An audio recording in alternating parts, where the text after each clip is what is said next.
Bonjour, aujourd'hui on est sur un nouveau livre de eBook Kids et ce livre s'intitule Le petit fantôme.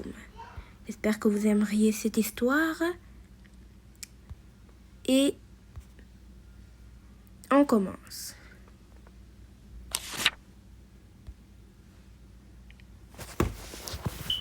Il était une fois un petit fantôme qui flottait au-dessus du monde. Personne ne le voyait, personne ne l'entendait. Il était invisible. Alors pour s'occuper, il observait le monde. Un jour, alors qu'il écoutait les histoires d'un certain père Castor, il vit une minuscule lueur tomber du ciel. Curieux, il traversa le mur de la maison pour voir de quoi il s'agissait. À la lisière de la forêt, une lumière émanait de la neige comme un verre luisant. C'était une fée. Le fantôme était étonné, car les fées ne se posaient jamais au sol pour échapper à leurs prédateurs en temps normal.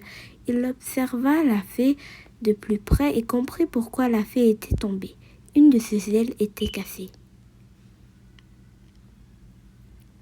La fée, frigorifiée, se leva doucement et pénétra dans la forêt, à pied.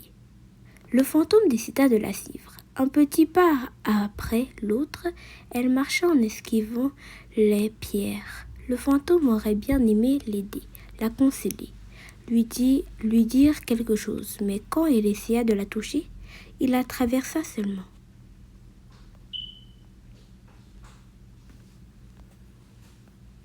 Quand la nuit tomba, des hurlements de loups commencèrent à résonner du fin fond de la forêt. La fée devait trouver un abri où se cacher. Par chance, elle tomba sur une caverne, mais à l'instant où elle allait entrer, un grognement assourdissant sortit du fond de la caverne. La fée se stoppa net. Les fées comprenaient les animaux, mais pas le petit fantôme. Alors, curieux, il pénétra dans la grotte. Il flotta jusqu'au-dessus de la grotte. À sa grande surprise, il vit son corps reflété contre les parois de la grotte. Il réalisa que le fond de la grotte était en vérité un immense miroir. À l'intérieur se reflétait également un immense dragon. Le fantôme trouvait ça étrange. Il n'y avait pas de dragon derrière lui.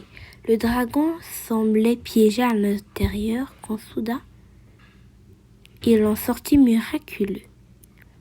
Le dragon, stupéfait mais libre, partit en courant sans se retourner. Le fantôme n'avait absolument pas compris ce qu'il venait de se passer et décida de partir lui aussi. Mais lorsqu'il fit demi-tour pour quitter la grotte, il resta figé. Impossible pour lui d'avancer. À l'intérieur de la grotte, le dragon avait retrouvé la fée. Il lui expliqua que chaque personne qui se regardait dans le miroir se retrouvait prisonnier à l'intérieur.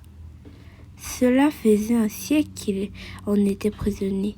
Il ne comprenait pas comment il avait pu être libéré du maléfice. Pour cela, il fallait qu'une autre personne regarde le miroir.